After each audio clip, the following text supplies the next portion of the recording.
8 మంది పార్లమెంట్ సభ్యుల్ని గెలిపించి తెలంగాణ సమాజం, తెలంగాణ ప్రజలు, భారతీయ జనతా పార్టీ నాయకులు, కార్యకర్తలు మమ్మల్ని ఆశీర్వదించి ఢిల్లీకి పంపించినందుకు ముందుగా తెలంగాణ సమాజానికి శిరస్సు వంచి నమస్సుమాంజలి తెలియజేస్తా ఉన్నాను. గౌరవనీయులు నరేంద్ర మోడీ గారు 3వ ప్రధానమంత్రిగా ప్రమాణ స్వీకారం చేసిన తర్వాత భాగ్యనగరానికి వచ్చి మీడియా మిత్రుల్ని కలవాలని అనుకున్నాం. కానీ కొంతమంది ఆడలేక మధ్యలో ఓడినట్టు, గెలవడం చేతగాక పొద్దున్నే ఉద్దర మాటలు మాట్లాడేటువంటి కొంతమంది నాయకులు మీడియా మీదకి వచ్చి మెదకులో రఘునందన్ రావు గెలిచిండంటే దానికి ఎవడో ఎల్లిగాడు మల్లిగాడు సపోర్ట్ చేసిండని, చేతగాని పెద్ద మనిషి పొద్దుగానే ఉపన్యాసం ఇచ్చిండని ఒక మిత్రుడు ఫోన్ చేసి రగన్న యాడున్న అర్జెంటుగా హైదరాబాద్ మీడియా ఆఫీస్కి పోమని చెప్పిండు.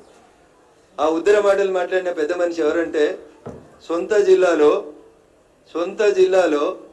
1000 ఓట్లు లేనటువంటి ఒక శాసన మండలి సభ్యుని గెలిపించుకోవడం చేతగాని ఓ పెద్ద మనిషి నాకు శుద్ధులు చెప్తా ఉన్నాడు.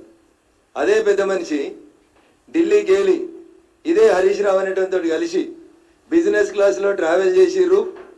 ఇద్దరు పొట్టోడు పొడుగోడు అనేటువంటి 2 దొంగలు కలిసి నా మీద మెదక్లో కుట్ర చేసిర్రు. చేతగాక కాంగ్రెస్ బీఆర్ఎస్ 2 కలిసి నా మీద ఏదో నౌటంకి వేషాలు వేస్తాయని చెప్పి నేను చెప్తే మేము ఆ విమానంలో రాలేదని చెప్పలే, మేము కలిసి మాట్లాడుకోలేదని చెప్పలేదు, మేము కలిసి ప్రయాణం చేయలేదని చెప్పలేదు 2 దొంగలు. ఆ 2 దొంగలలో ఒక దొంగ వచ్చి పొద్దుగాల ఇక్కడ మాట్లాడుతూ ఉన్నాడు.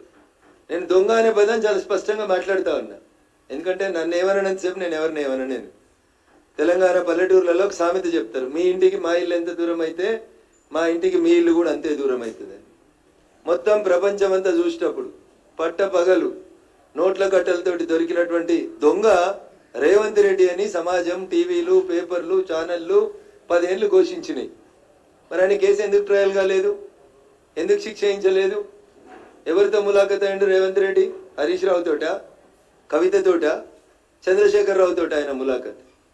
నేను అడిగిన మిమ్మల్ని సూటిగా ఇద్దరిని, ఫలానా ఎయిర్ ఇండియా విమానంలో 19వ తారీఖు రోజు రాత్రి మీరిద్దరు బిజినెస్ క్లాస్లో 2 గంటలు ఏకాంతంగా జరిపిన చర్చలు ఏంటంటే చెప్పడం చేతగాలే. ఏమన్నాడు ఆయన? రఘునందన్ రావుని గెలిపించేందుకు సిద్దిపేటలో హరీష్ రావు అనేటోడు బీఆర్ఎస్ పార్టీ ఓట్లని బీజేపీ పార్టీకి వేయించిండు అని మాట్లాడిండు. నేను అడుగుతున్నా, నాకు సంస్కారం ఉంది, నాకు చదువు చెప్పిన సార్లు కొంచెం మంచి చదువు చెప్పారు. నేను లాస్ట్ టైం కూడా రేవంత్ రెడ్డి మెదక్కి వచ్చి నా గురించి మాట్లాడినప్పుడు చెప్పిన, రేవంత్ రెడ్డి నేను నీకంటే 2 ఆకులు ఎక్కువ చదువుకొని వచ్చిన, తెలుగు, హిందీ, సంస్కృతం, మలయాళం, కన్నడలో కూడా నీకంటే మంచిగా మాట్లాడగలుగుతా అని చెప్పిన.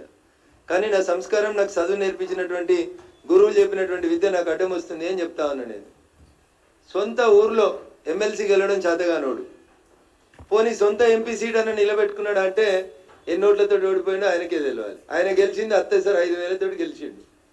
ఇవాళ ఆయన ఓడిపోయింది ఎన్ని వేలతో ఓడిపోయిండో, ఎన్ని లక్షలతో ఓడిపోయిండో నాకంటే ఎక్కువ మా మీడియా మిత్రులకు తెలుసు.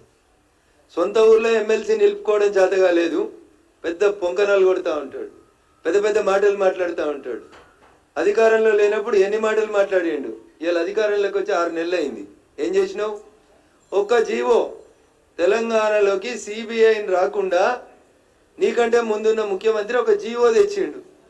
నువ్వు సక్కనోనివైతే తెలంగాణలో తప్పు చేసిన వాళ్ళని జైలుకు పంపించాలనే కోరిక నీకు నిజంగా ఉంటే సిబిఐని రాకుండా నిషేధించినటువంటి జీవోని ఎత్తేయడంలో రేవంత్ రెడ్డికి ఉన్నటువంటి కష్టం ఏందో ఒకసారి చెప్పాలి. ఎందుకంటే ఆయన మీద కూడా రేపు మాపో వస్తుంది అనేటువంటి బాధ, భయం ఏమైనా మనసులో ఉందేమో ఒకసారి ఆలోచించుకోవాలి.